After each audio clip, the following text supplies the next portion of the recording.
As I said, one individual is not the other, and each analyzes what happens through their own frame of reference. These frames of reference favor different interpretations of the same objective reality. In addition to these divergent windows of interpretation, the apprehension that individuals have of reality is also contaminated by biases, errors of judgment that occur constantly, but particularly when people do not have sufficient cognitive resources to analyze in detail the situations they face.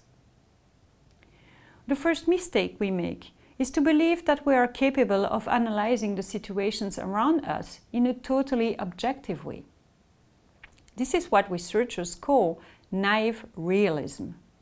We naively believe that we have access to reality, while this is in fact not true. Naive realism promotes the emergence of conflicts, because if I think that my way of analyzing the environment is objective, and if I notice at the same time that the other person does not come to the same conclusion as I do, I can only think that the other person is wrong. And if this happens to be the case, it is perhaps because he or she does not have all the elements necessary for an objective judgment. So, I try to provide them with the elements they are missing. If in spite of all these elements that I give, they persist in their error of analysis, then I can only conclude that they are of bad faith, and this is when conflict emerges. Let me give you an example. People often believe that there is only one way to be fair, and that the way they analyze the fairness of a situation is perfectly objective. But there is no way of being fair. There are many ways of being fair, and our perception of fairness depends on where we find ourselves in the system. Is it fairer, for example, to distribute family allowances equally to all children, because a child is a child, and there can be no question of favoring some over others? Or is it fairer to distribute family allowances proportional to the parents' incomes, because a low-income family necessarily has more financial needs than a middle-income family? Both rationales are equally valid and fair. Nevertheless, if I have a low income, I will think that the second reasoning is more just. And if my income is average, I will strongly support the first reasoning. Not because I'm fundamentally perverse or self-interested, but because my place in the system fundamentally shapes my view of what is fair. A second mistake we make that is likely to lead to conflict is to overestimate the capacity of people around us to read us, all the more so when these people are close to us. This illusion of transparency, which erroneously leads us to believe that our emotions are reflected on our face or that our intentions are reflected in our actions, are at the root of many conflicts. I made my disagreement clear with a frown, but my supervisor ignored it.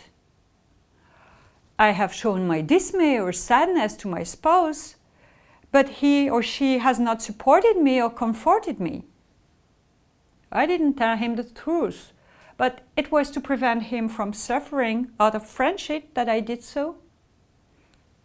There are many everyday situations in which we overestimate our partner's ability to understand our thoughts, emotions, and intentions, and which, because of this overestimation, encourage misunderstanding and the emergence of conflict.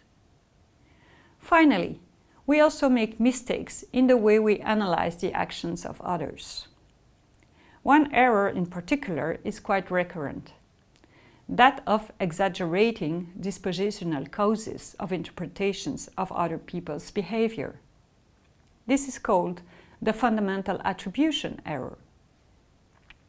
Disposition causes are assimilated to the character or personality of an individual, as opposed to situational causes. There can often be several causes for a single form of behavior. For example, a student arrives late to my class, for example. Is it because he is lazy or because of the train is late? My colleague gets upset at the meeting. Is it because of his bad temper or because of the car accident he had this morning? Well, the fundamental attribution error is to privilege personality-related explanations. My student is lazy. My colleague is angry because of his bad temper. And to underestimate the impact of situational causes, the train delay or the car accident. This attribution error obviously only applies to the analysis of other people's behavior. If it's me, it is obvious that if I'm late, it's because of the train, and if I get angry, it's because of the car accident, and certainly not because I have a bad temper. The fundamental attribution error, like naive realism and the illusion of transparency, increases the occurrence of conflicts because it creates misunderstandings between people and a distance between their subjective interpretation of the very same objective reality.